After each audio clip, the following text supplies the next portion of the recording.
Welcome to Lectionary Call-In for Tuesday, August 18th, 2020, where two laypersons, a pastor and an academician, gather for about 55 minutes each week to discuss the Gospel Lectionary for the coming Sunday. And this Sunday is August 23rd. Each Tuesday we call in from wherever we may be at 6:30 a.m. Eastern Time. And for our friend Charles Willard in Minnesota, that's 5:30 a.m.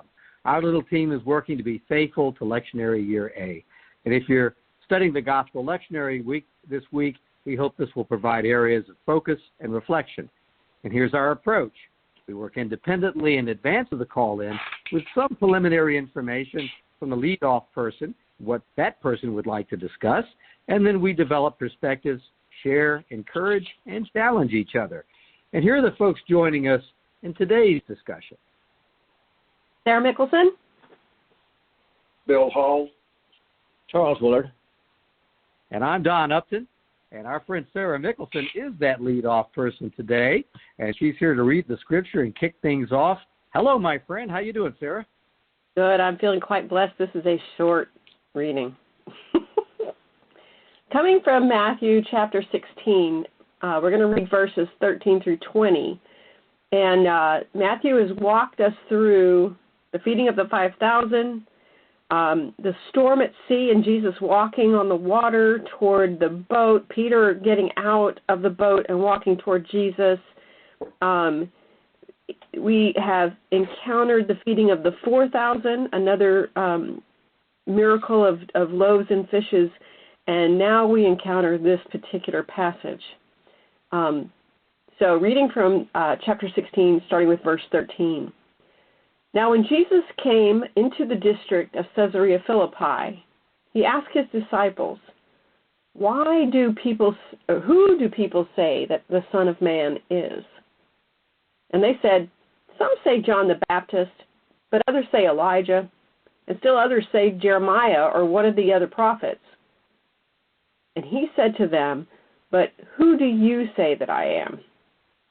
Simon Peter answered, you are the Messiah, the Son of the living God.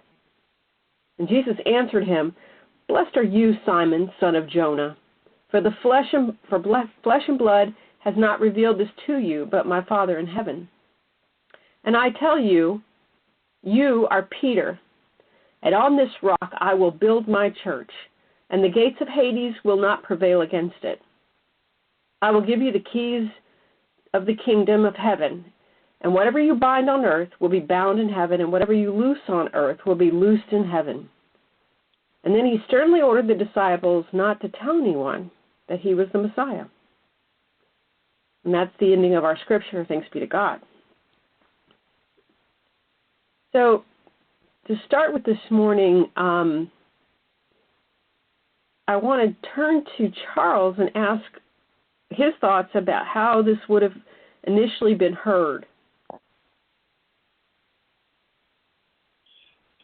Let me take one step back from answering that question, and then I'll come up and try to address it. The first is that we tend. I apologize for my repetitious harping on this way of looking at it. We tend to view the story. I'll put it that way. The story. And I'll make it as a story of Jesus' life rather than a history of Jesus' life, because although I think that we unconsciously cloak the text of the three Gospels as history books, they aren't. It was not Mark's intention to write a history of Jesus. It was not John's intention to write a history of the life of Jesus, although it does involve the life of Jesus, but not written from the point of view of ensuring that people get historical facts. Each of these Gospels was written with a larger or an alternative view, and that is to persuade, to bring, to invite, to make it possible for people to come to a belief in Jesus, who is the Son of God. Second, when we look at this historic and significant, probably the most heavily used and reviewed and analyzed text in many, many years over the life of the Gospels,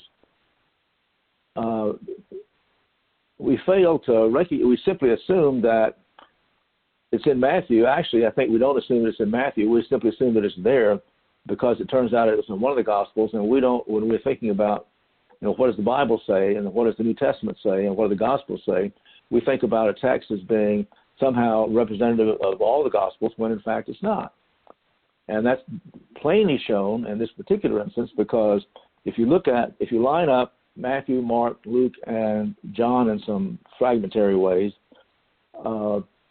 they all start out the same way. They all are coming from to Caesarea Philippi, but Matthew is the only after Jesus has said, "Oh, who do people say that I am?" And my thought is that we don't recognize how odd that question is. Why should Jesus ask his disciples, "Who do people say that I am?" He knows who he is, and the disciples think they know who he is, and so why that question? And surely Jesus must know the answer to the question, at least the answer to the question that the disciples would like to bring forward. But so we never ask that question. We simply read it and assume there it is. Thank you very much.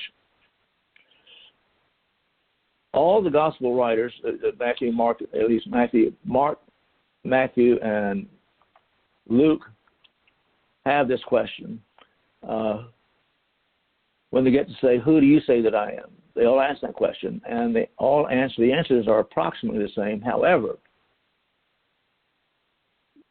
Matthew is the only one that continues with this long oration about the future and the change of the name of Peter that appears only in Matthew. And so one question we might ask, which is in the background, but in fact we don't usually ask it, what prompted Matthew to include, and I think the word include is correct, because in this case, Matthew, Mark, and Luke are all alike in starting out, who do you say that I am? And they are all alike in responding, "You are the Christ." And they're all alike in concluding that he strictly charged the disciples to tell no one that he was the Christ. I'll come back to that in just a moment, but I will say that, so this whole part that has been the change of Peter's name and the embracement of this declaration serves as the foundation for the existence of the structure and the structure and historical understanding of its own role of the Catholic Church and the Pope. It is only in Matthew that that's the case, not in the other three. And so we might ask then, so why is it important for Matthew? Is he the only one that knows this? These are written many years after the life of the earthly life of Christ, but Matthew is the only one who thinks to include such an important thing as this. And so one of the things we want to ask ourselves as we think about what that means and how that's been used by the church, how come did Mark and Luke not include that? And I have no answer for the question, but I think it's a question that at one point we should think about. I want to go on, and then I'll stop, to add another set of three questions. Well, I won't add three questions. Mark Davis, one of our narrated commentators that we all like, concludes his commentary on this particular text with three commands, or three questions. And these are different, of course, from the ones that Jesus put, but they're Mark's. And I want to not read all of them, but I want to read the last one. What do we make of a church built on revelation which quickly becomes human invention? Thank you. Thank you, Charles. So this week I prepared three questions to guide our thinking about this passage. The first one is, why does Jesus wait till this time and this place to ask this question? Who do people say the Son of Man is?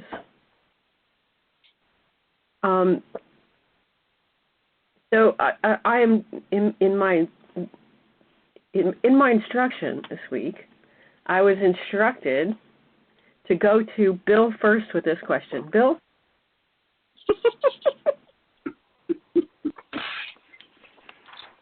Whatever. Okay.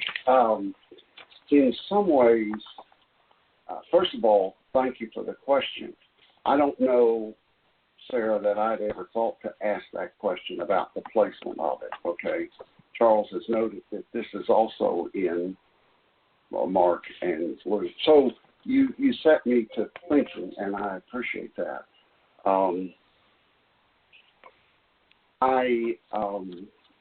What I did was review briefly, and I may have missed something, and I'll try to move through this quickly. What happens with Peter following this event? Now, I don't know that answers your question, but when I review that, I think maybe that's a hint. I don't know. Immediately, we go from a high to a low. Jesus follows this with the announcement of his suffering and death, and Peter gets into basically an argument. No, Jesus, you can't say that. It's almost like you can't even think that. And so the affirmation from Jesus very quickly turns into, depending on how you want to characterize it, almost a rebuke of Peter. No, don't resist me on this.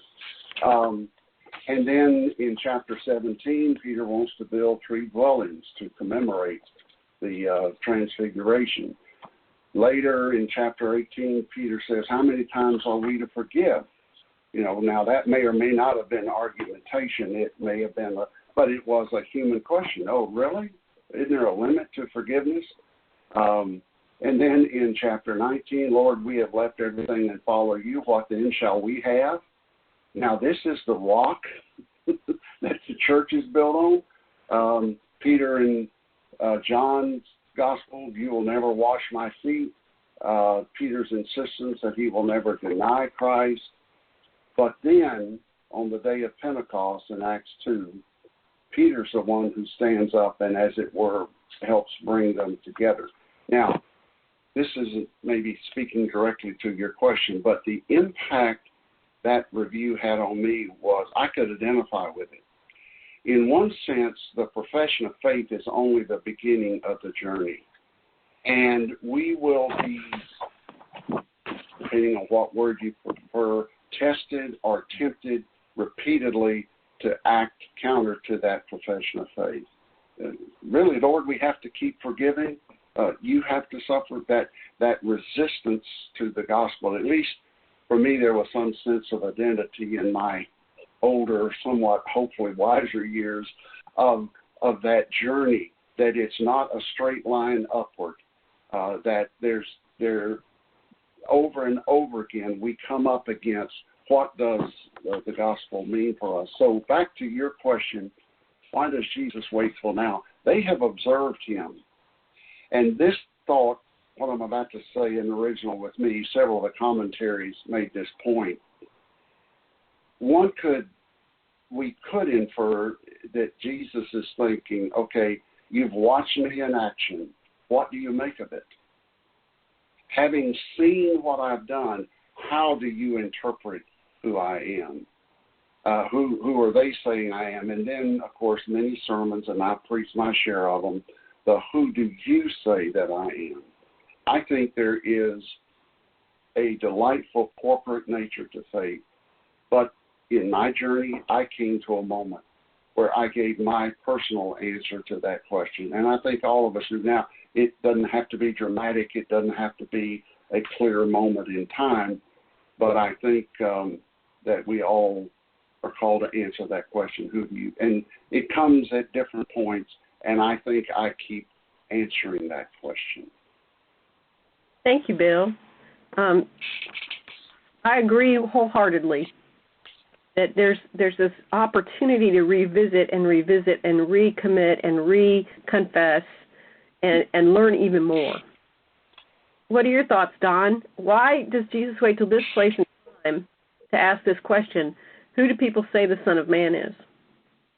I've got two ways of looking at it. The first is it doesn't matter where it is because this is one of the most common human questions there is.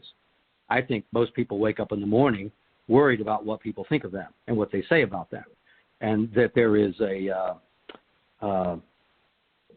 almost unmerciful world out there in terms of creating an identity for yourself, and we fear it. And it's everything from stage fright and speaker's fright, because you know people are going to judge you, to the basic trait of knowing that you have to navigate through the world and people are going to impose an identity on you no matter what.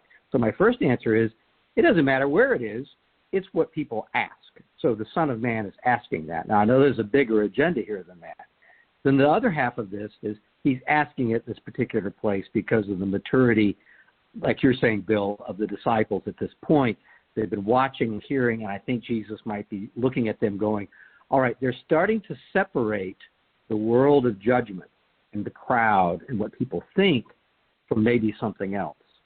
And I think, but it's still vested in people waking up, mostly out of fear, knowing that there is the tyranny of the crowd and the tyranny of the other who have the power to shape your character. I mean, it's part of in the modern world, great novels are written from this. And that Jesus is at this point, if it's maturity, Bill, where this is the point where they can start separating it, Jesus is ready to ask the second question. So what if he's been asking this question all along? It doesn't say it's the first time he asked it. I choose to believe here he is again. So today, what are people saying about me? What are you hearing today? And that something's changed in the maturity where maybe it's the first time he asks the second question. Right? Who do you say I am? Maybe it's the first time he's gotten to that. So I think it's about human character encountering the world and the tyranny of people's opinions being able to shape you. Jesus is something else, and maybe they're maturing to a place where that could actually happen. Those kind of questions do matter, too, in a ministry even. In politics, right? That's why they're pollsters. Not to be onerous, but if you don't understand your audience and their ethos, how can you get something done? Jesus is all about that. The Son of Man understands the crowds. Maybe he's saying to the disciples, do you ask this question? What are people saying? When you walk into a room or a new region, are you thinking about that? So that's part of the way we do business today. It's the way people market products. If somebody has a brand, they're not going to say, well, the brand is what I think it is. The brand is what people think of you. That's who you are. And to investigate that and put the sweat in, help you figure it out. I'm not trying to cheapen the gospel here, but I'm just trying to say this is the world we live in. And maybe Jesus is starting to see the separation as the disciples realize that in this community, look up this community and what it is. If you want to be dependent on what people think of you in that particular place, look it up. Look at the temples that have been there. They worship Pan. There are temples to the Caesars. There are all kinds of Baal was there. Many families, a big transition area. So if you want to base your ministry on what people think, look where we are today. You go back 50 years, 100 years, 200 years. There's no foundation at all, speaking of the rock. There's no rock there. It just keeps moving and shifting. So I think question one is asked all the time, and maybe Jesus finally can go, all right, now I can ask question two because you can separate these things. Sarah? Oh, thank you, Don. I one of the things that got me to thinking about this was the location, Caesarea Philippi, and you touched on it.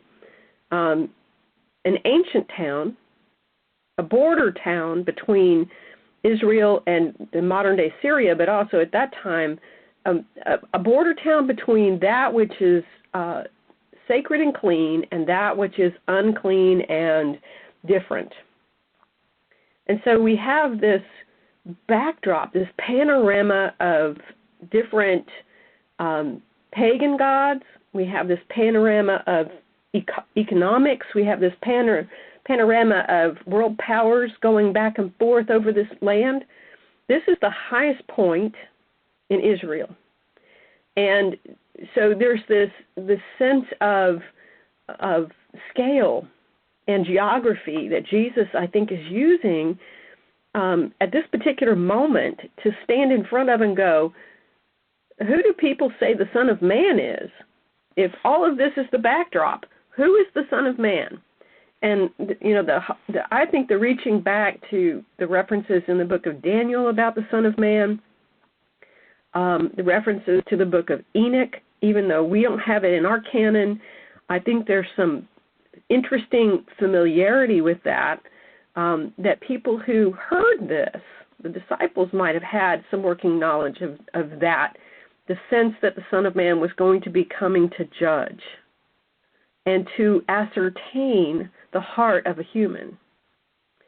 And so I found that really interesting to have this really wonderful historical backdrop, the boundary, the pantheon of pagan temples, standing right there behind him, and he's going, who are people saying the Son of Man is going to be, is currently, has been in relationship to all of these things that are standing around me and behind me?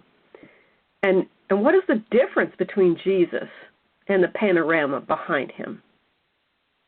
And I think that's something for us to really tease out, that we are asked on a regular basis to consider who we follow and how the world responds.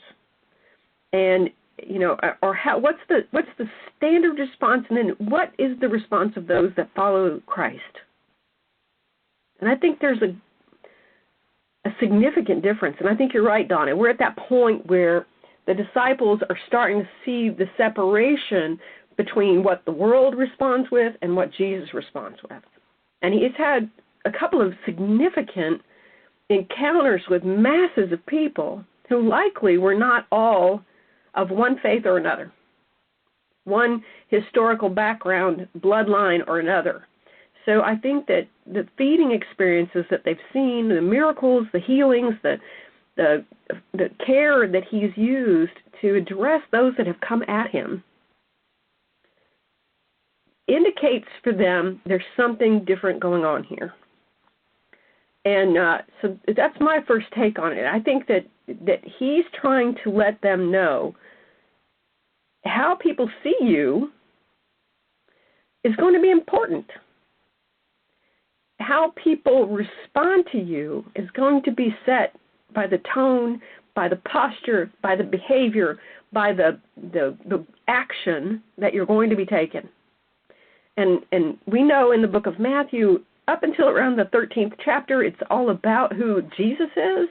And the 13th chapter and beyond is about who's the church. Who are the people that are going to be the church? And what does it look like for the church? And what should the church look like? What elements do we see? And I think Jesus is asking us to start to look for those characteristics. That's my take. Charles, you got anything? Yes, I have a question, and that is,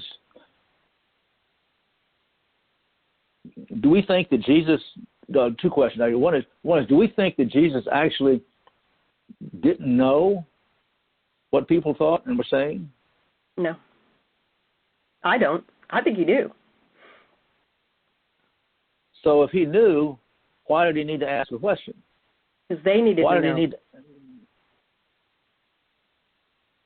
Well, but so they needed to remind themselves, because if they've heard all these things, then my second question is, why this strange lineup? I mean, why can't people?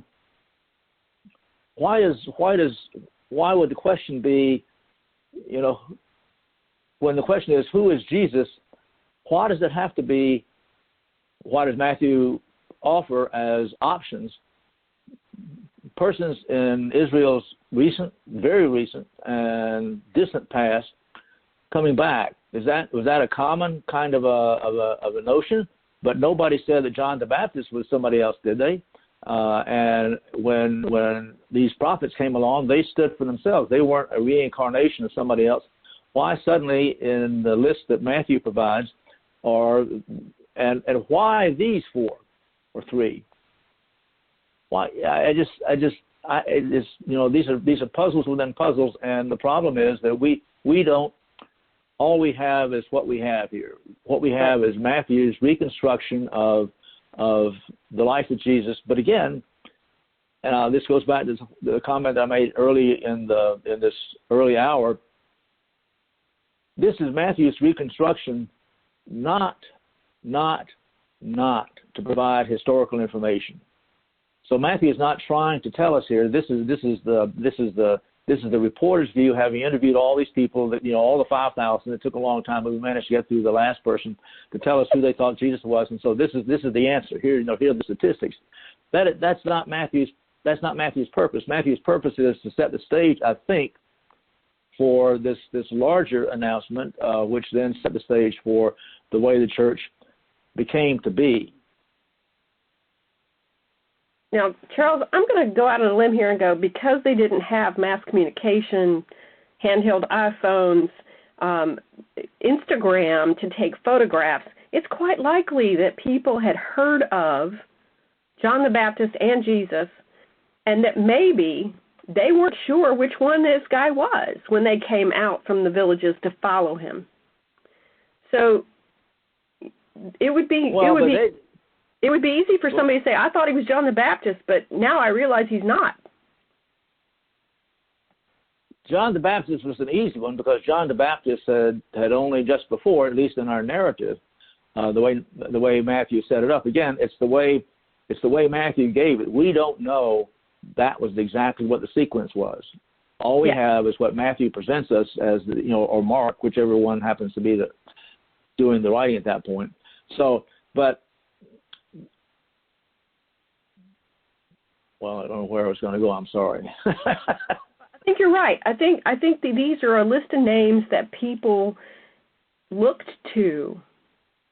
And if somebody had to say, oh, who is he like? He's like these people. He talks like Elijah. He leads like Elijah. He seems like a servant like Jeremiah.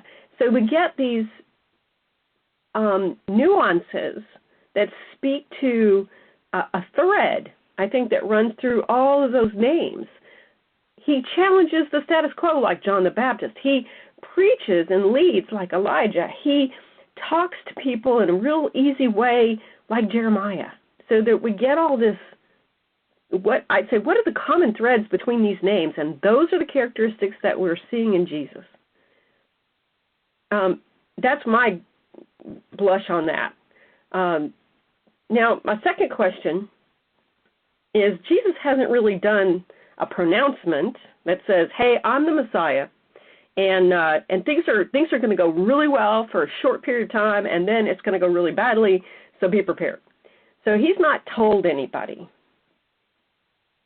He's not made a pronouncement. Why is it important to ask the disciples now? But who do you say that I am? Why is he asking that question now? And I guess I'm going to come to Don. Why is now this question popping up? Well, I'm going to hang my hat on the first half, which is the other question is every day, all the time, and there's a maturity. So I'm riding along with Bill on this one. I think that they've been able to see it. And what Charles was just talking about, I'll connect to it as well, that I think there's an ethos here. What is the character of the community? If you are a speaker, you're supposed to understand the ethos. If you're a minister, you understand the ethos. If you're the disciples, you don't understand the ethos. It's how they put things together. The mosaic of their lives and their storytelling is how they add the world up. And that's what the first question does. And I think the maturity is the disciples are going, well, it never adds up, does it? After all this time with Jesus, they're unable to create who Jesus is. So it just so happens we have some evidence here. Some recent history, John the Baptist, I'll take that. He's like what I was taught from the scriptures. I'll take some of that. There's something shocking going on. Maybe I witnessed some healing. There's something fantastic about a prophet. Where's this is part of what my parents told me. This part, all those pieces are part of an ethos. There's a politic to it as well. And I think the disciples, Bill, have matured to the point where they're like, well, we are obsessing over the tyranny of the public when it's never going to get us anywhere. You know, that glass is never full. As a matter of fact, people pass, cultures change, new temples are raised. We never get there. So it's the ultimate binary. And so I'll say it's now because Jesus sees them going, why are we talking about this? Because that ain't it, and the public has no power to create the teacher that we're with. So I think there's this ultimate binary, and they're separating it. That's been I think that's the theme of Matthew. Somebody said to me after I studied this week, what is Matthew about? I think Matthew's about who do they say I am? And there's a point, this turning point in Matthew is not just about the ministry. For the first time, I'm thinking, oh my gosh, the turning point is Jesus actually saying, I have a second question for you. Have you now learned that we are not gods? And I am not being created out of the hearts of men and women who encounter me? Have you learned that? And I think the disciples, with Peter's leadership, goes, yeah, there's no blending. There's one thing, which is who are you, and the other is who people think you are. We need to be sensitive to those things, but the tyranny of the crowd has nothing to do with you, teacher, at all. So I think the theme of Matthew is, who is he? And what's the opening of Matthew? I believe that's the lineage. What do you have near the end of Matthew? A trial. Who are you? What are you doing? What does that say about who are you? Who are you? It's all through that gospel. So I think I'm going with that. And in the future, I think I might pair it with Mars Hill. Right? So there you have the follower of Christ in the temple with many gods, and he's like, there's an unknown God here. There's this, there's your world and how you put your imprint on it to get meaning, and then there's the I am. Big separation, I think, that's taking place here. So it's both. They're not together at all. I think that's why the question is being asked right now, Sarah. That's brilliant. Thank you, Don. What do you think, Bill? Again, thank you for the question.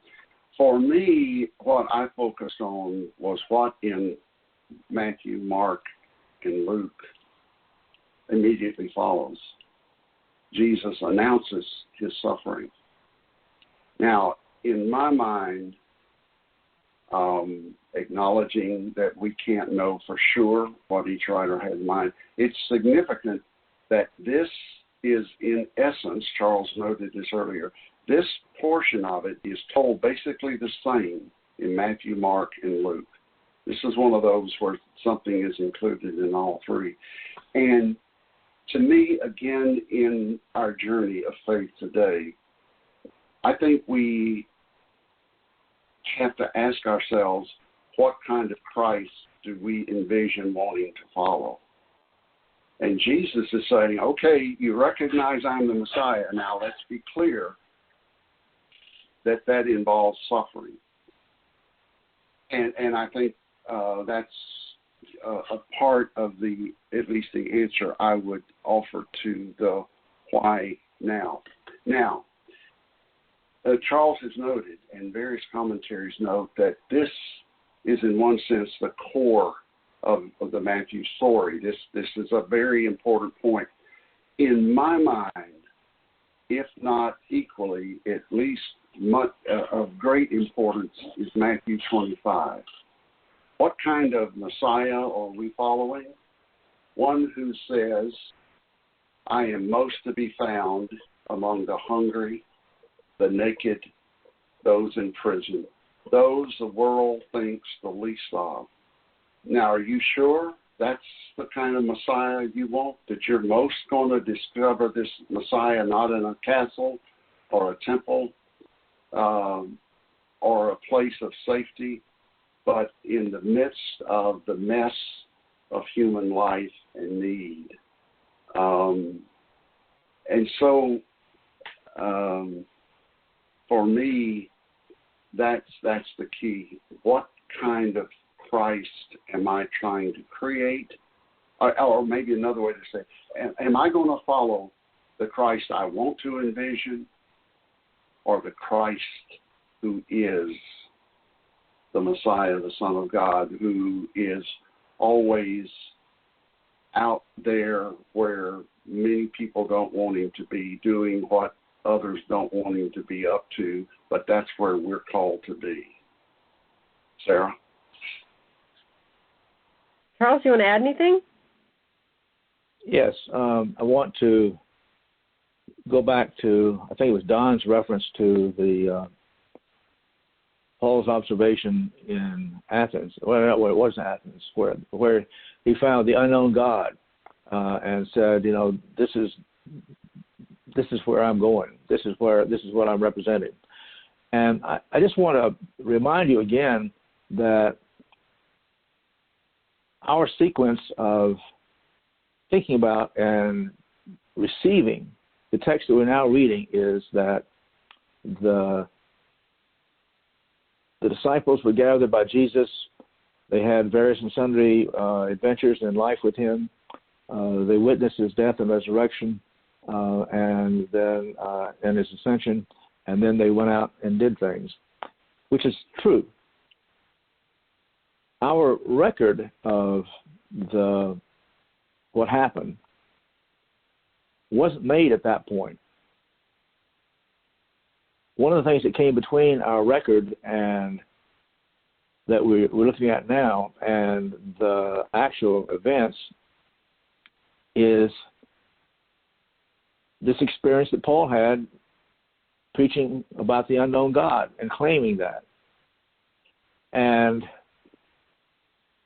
it has been an ongoing puzzle for lots of people as to why there's so little reflection in the Gospels of this happened, what actually happened before the Gospels were written. So we had the events occurred, Paul arrived, did his thing, died, then the Gospels were written. And yet, it's as though they were on separate tracks. There's very, very, very little reference and recognition in the writings of Paul about the things that happened in the life and death and resurrection of Jesus, except the affirmation of it and the report of the what happened at the Lord's Supper. But all the rest of it, for some reason, apparently were not relevant to Paul in his proclamation of the gospel.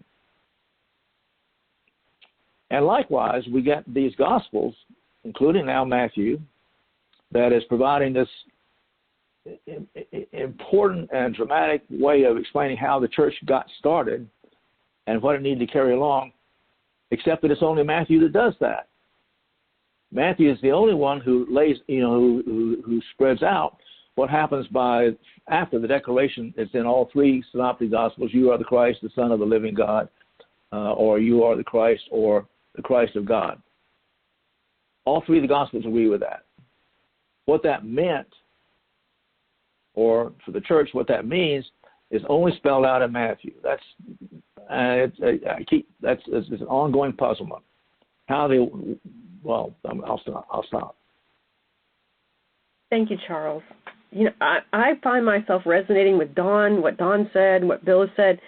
It's almost like the first question is a litmus test from a marketing research group that says, okay, you've seen our commercial. What do you think of our product?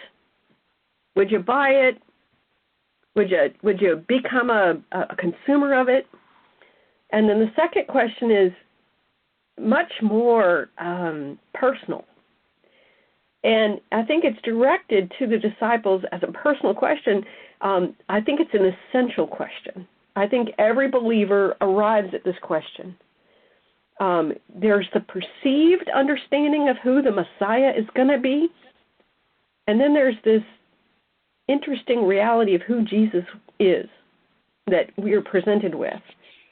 And I think that, Dawn, you're right. There's some incongruencies there.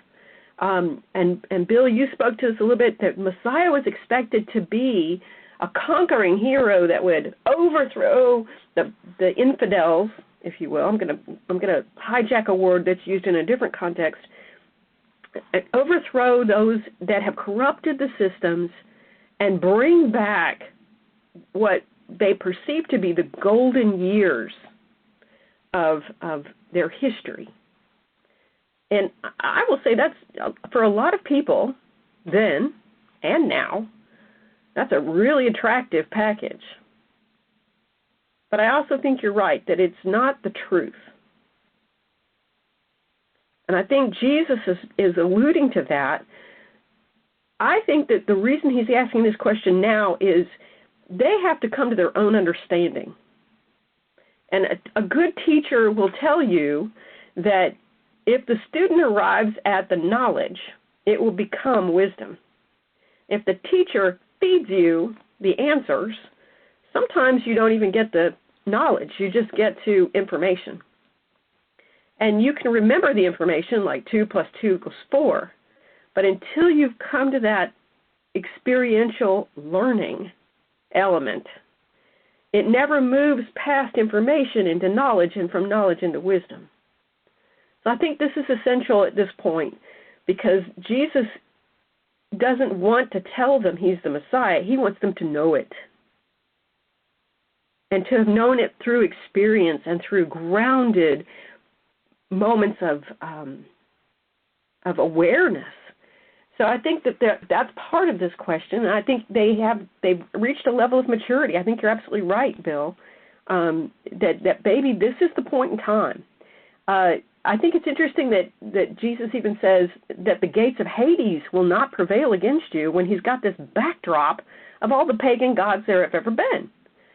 And that's a Greek word. He's lifting out the word Hades. That's a Greek word. He's using a Greek word called rock to name Peter. Mark Davis, I love this guy's writing. He gives us this wonderful contrast between when is Peter called Simon and when is Peter called Peter. And that there's moments where he's referenced as Simon, and then there's moments where he's referenced as Peter, and that the moments where he's doing something that seems to be in concert with the Messiah's purpose, he's called Peter. And those moments when he's doing something that's outside of that realm, he's called Simon. And I thought that was really interesting that maybe in all of us we have a Simon and a Peter. You know, our best possible self, I'm thinking Jiminy Cricket now and the story of Pinocchio, our best possible boy and our not so good wooden character. So I love that. I think it's also important that from this point on, Jesus is walking toward Jerusalem. And they have to know what it is they are about. And it's going to start to seem less like a superhero movie and more like walking toward a tragic end. And I think it's really important that they see that and they understand what it's about. And so I think they're asked at this point to stop following the crowd's understanding of what the Messiah is going to be and start following Jesus in a way that will strengthen their existence afterwards and support the development of a church and a foundation of compassionate understanding for others that Jesus presents us with. That's why I think it's important that he asks the disciples now what this question is. And I think it's brilliant that Peter can articulate it. Not all of us have the best words when we're under pressure. Some of us are better listeners than we are speakers.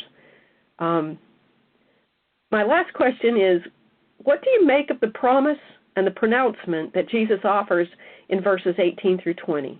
The binding and the loosening, the keys to the kingdom. What do you make of all that? Don, you want to start? Sure. I think it goes back to the two questions. I think they're connected, and the temptation is to move on from question 1 to question 2 with great confidence. And this week I'm learning that, well, question 1 is still there. Question 1 is always there, and that's the world we live in. That's the world the church lives in. And so to have that binary thinking still matters. It's this is my area of work. I mean, what you help people understand the ethos of the world that they're going into so they can be effective.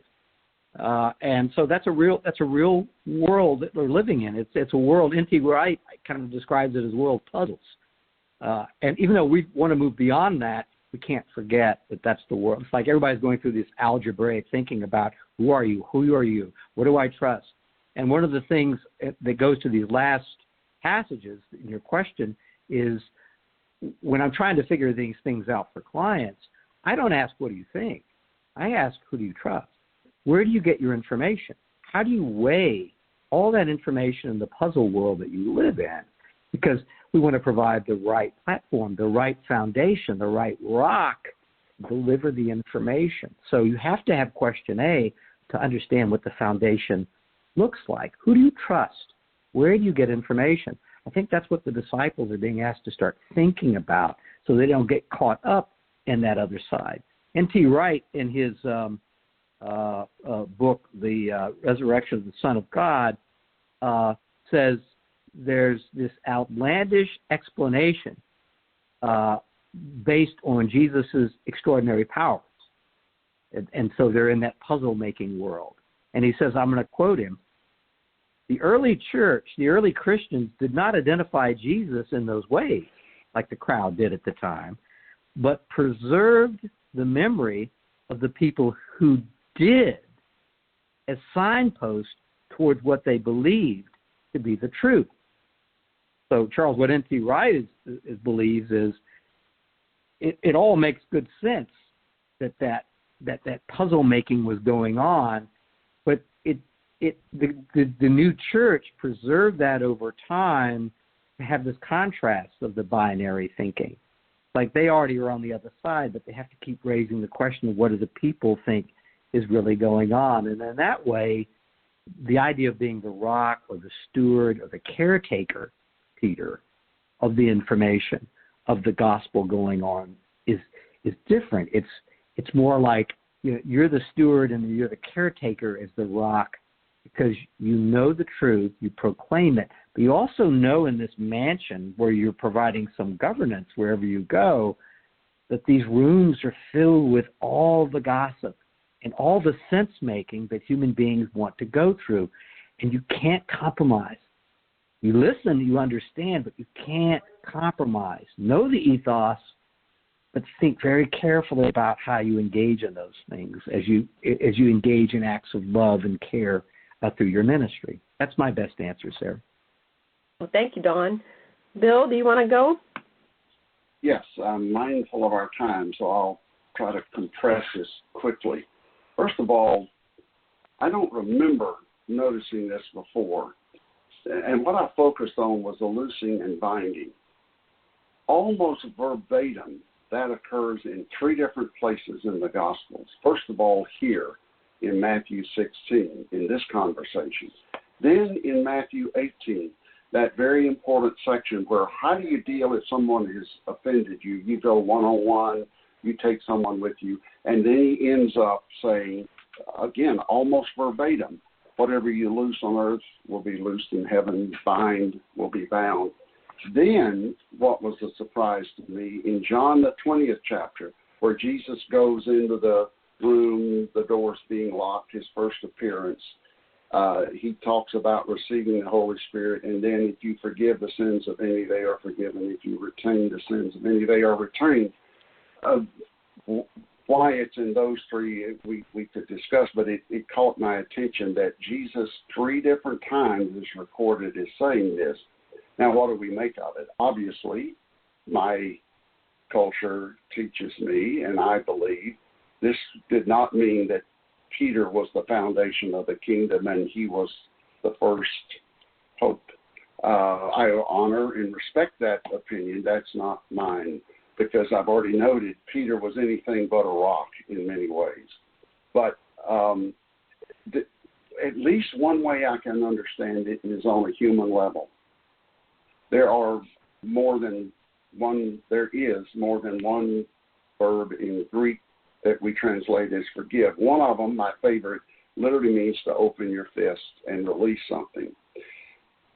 I can retain within myself whatever you did to offend me. I can do that. That I can understand. That I can bind you in heaven, I have a problem with that, and maybe somebody else can help me. But I'm aware of my capacity and the human capacity to release you or to bind you within myself.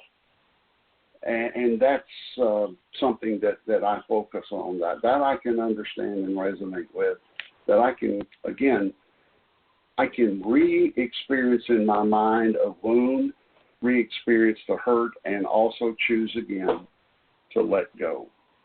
I at least understand it on the human level. The binding in heaven, I don't know what to make of that, Sarah. Thank you. I'm going to throw my cents worth in here. I think this alludes to the idea that rock that the church is being built on is this perception of who Jesus is that's not a marketing spin, but is the truth. And this essential understanding of the Messiah being a suffering servant is going to shape and move the church in a compassionate way to love people in such a way that people go, who are these people that love each other so much?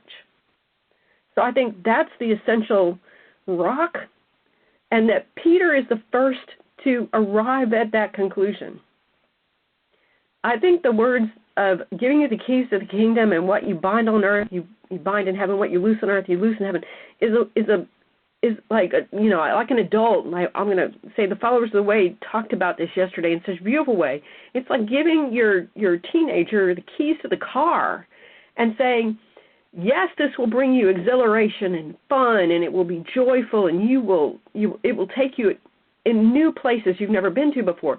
But it's also a deadly vehicle.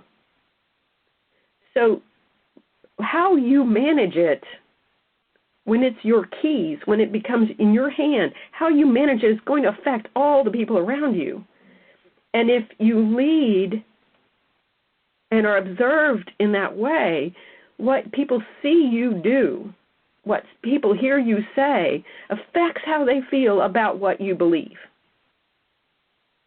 And I think that's really important that the early church arrive at this conclusion and understand how fragile the mission is, because it's going to be hijacked or it's going to be redirected by those that are skilled at marketing, or it's going to be corrupted by following the path of who the populace says this church should be, versus being who the church needs to be in relationship to who they follow. So I think there's that sense of responsibility, accountability, exhilaration, joy, all wrapped up in that same set of keys. I think that people need to land in the camp of understanding who Christ is by gathering all the details and not listening. We've recently done a voting experience, a primary voting experience in our house, and the question I got from my 22-year-old is, Mom, who should I vote for? I said, well, have you done your research? Have you read about the candidates that are running? Do you understand their differences and the nuances between them? And he went, no, I probably should do that, shouldn't I? So it's not a question of who should I vote for, Mom? It's a question of what do you want to vote for? What's important to you? So that's my take. Charles, you want to wrap us up? I'm fine. Great. I have no you just, once again, you demonstrate the consequences of having four people who think differently and separately and are able to still continue to work together. It's remarkable. Well, for folks listening in, Palmacia Presbyterian Church is at 3501 West San Jose Street. That's in Tampa, Florida. And for more information, you can go to palmacia.org. That's PALMACEIA.org. And during pandemic, it's a great resource for other discussions, because we're not the only team in that church that's discussing this lectionary passage. And so we commend that to you. There's also sermons, great music, great reflections. So we commend that site to you. And you're always welcome. And we'll see you next time.